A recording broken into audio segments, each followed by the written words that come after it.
Olá, tudo bem? Eu sou Ricardo Rocha. Está começando mais um Investimento em Pauta, um programa que leva para você, internauta de todo o Brasil, informação de qualidade para ajudá-lo na tomada de decisão empresarial e pessoal.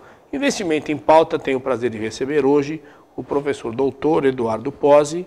Pozzi é doutor em administração pela Universidade de São Paulo, mestre em administração pela Pontifícia Universidade Católica de São Paulo e administrador pela mesma escola. Professor da PUC São Paulo, do INSPER, Instituto de Ensino e Pesquisa, da FIA, Fundação Instituto de Administração, e da FAAP, Fundação Armando Álvares Penteado. É sócio da Galtar Finanças Estruturadas. Eduardo Pozzi, obrigado por ter aceito o convite, é um prazer tê-lo aqui. Obrigado a você, Ricardo, o prazer é meu.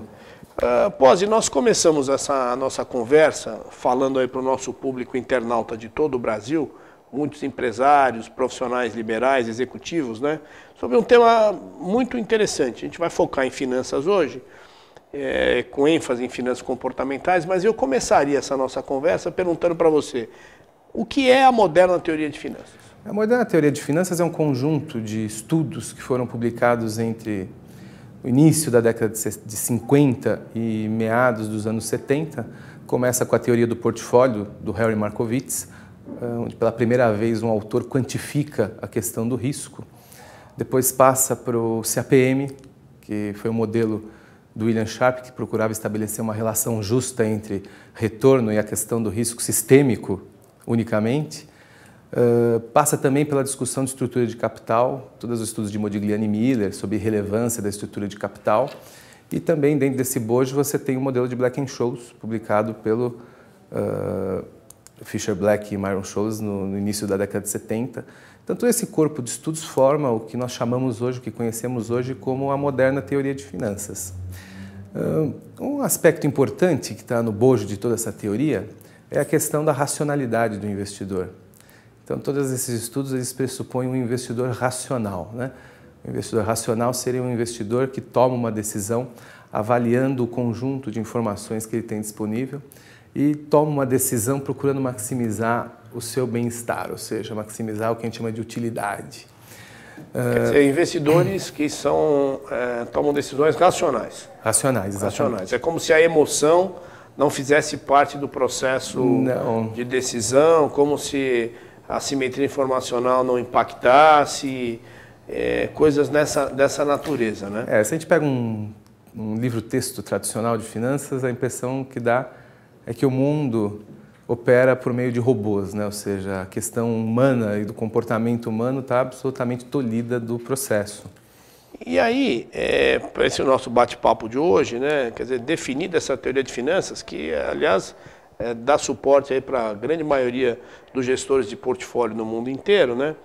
Queria colocar o fator humano nessa nossa conversa. Então, quais as diferenças efetivas entre o enfoque das finanças tradicionais ou da moderna teoria de finanças, onde o investidor é racional, e as finanças comportamentais? Conforme eu disse, todo o bojo, né, das finanças tradicionais, eles assumem o investidor racional.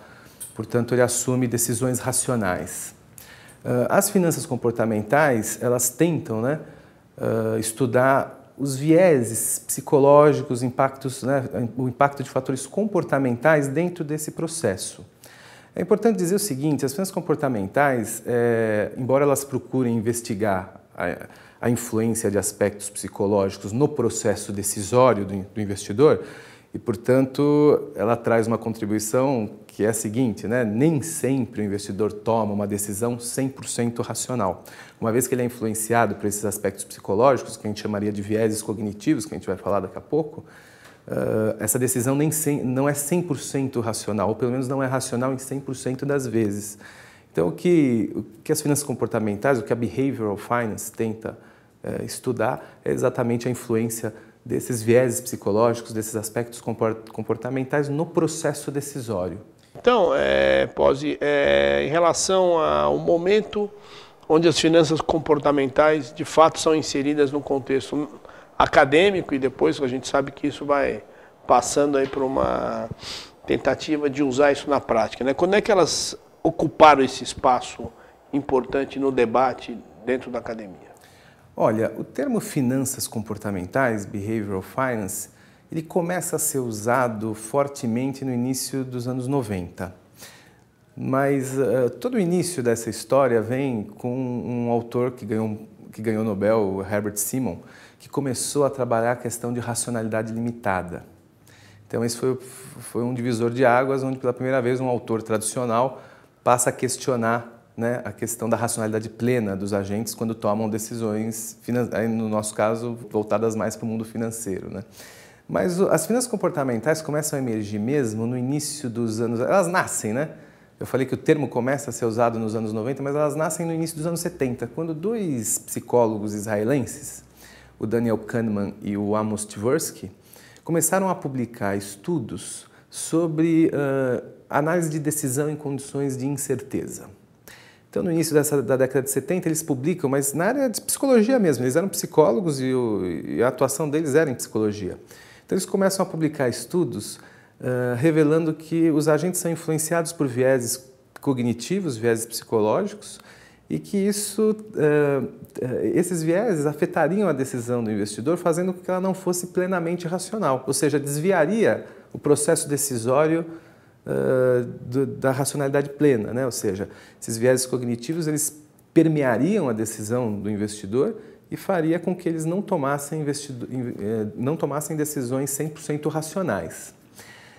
A união desse campo de estudo da psicologia com finanças ocorreu quando o Richard Thaler, que é um autor importante, né, em finanças comportamentais, teve contato com o Daniel Kahneman e o Amos Tversky.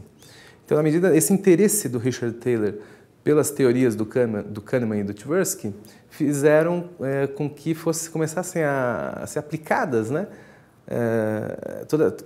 Fez com que toda essa teoria começasse a ser aplicada em finanças.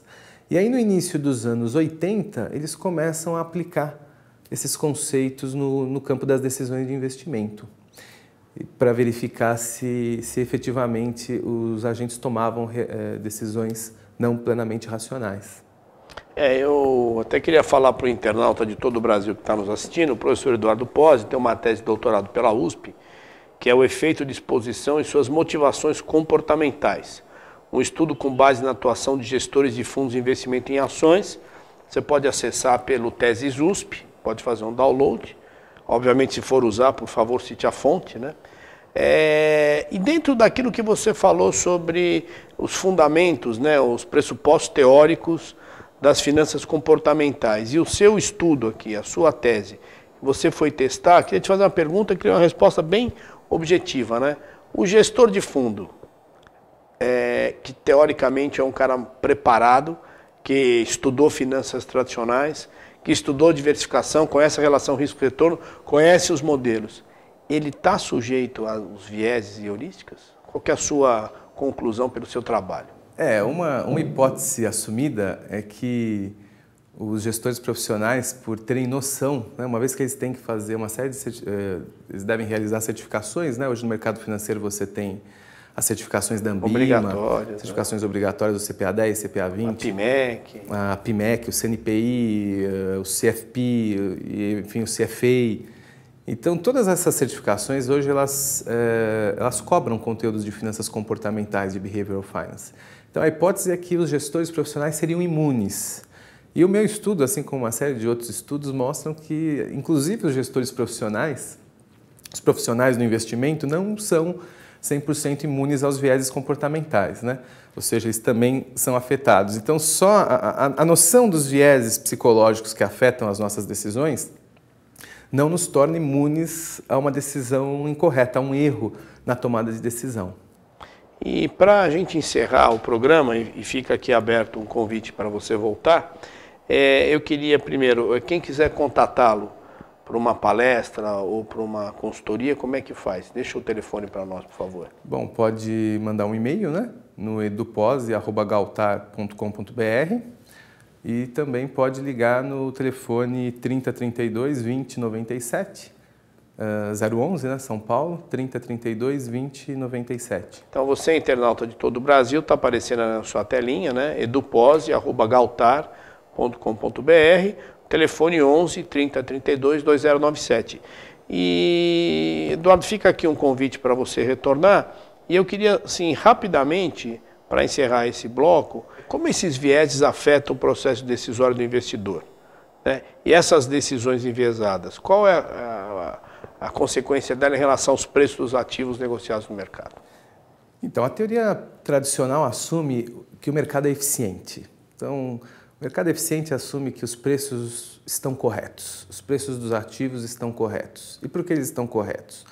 Porque eles incorporam toda a informação disponível, o investidor é racional, ele tem acesso a todas essas informações e ele incorpora essas informações nos preços dos ativos, de maneira que não haveriam grandes oportunidades de investimento disponíveis no mercado, né? Ou seja, o retorno seria condizente sempre com o risco daquele investimento.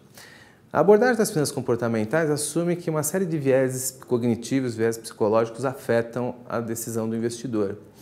Então, se esses vieses efetivamente afetam a decisão do investidor, o impacto de uma decisão enviesada pode produzir preços que não estão corretos. Ou seja,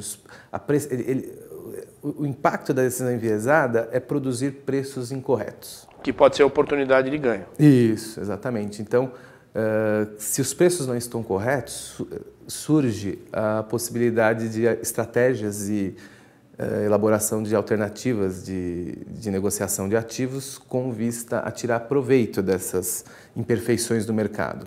Então, fundamentalmente, se eu tivesse que resumir o que são as finanças comportamentais e o campo de abrangência, é o seguinte: o investidor é afetado por uma série de vieses cognitivos e psicológicos e essas decisões viesadas produzem resultados para efeito de precificação de ativos, ou seja, exercem um impacto substancial nos preços dos ativos negociados no mercado. Então, é isso que fundamentalmente nós estudamos e essa implicação de decisões enviesadas, né, retomando a sua pergunta, para efeitos práticos, né, no mercado financeiro. Agradecemos a sua presença aqui e esperamos contar com a sua presença em outras oportunidades. Muito obrigado. Obrigado. Para você, internauta de todo o Brasil que nos assiste, Investimento em Pauta vai ficando por aqui. Agradecemos a audiência, como sempre, e esperamos estar novamente com vocês em breve, tratando de algum assunto que possa ajudá-lo na gestão dos seus negócios pessoais ou empresariais. Até uma próxima oportunidade e obrigado pela audiência.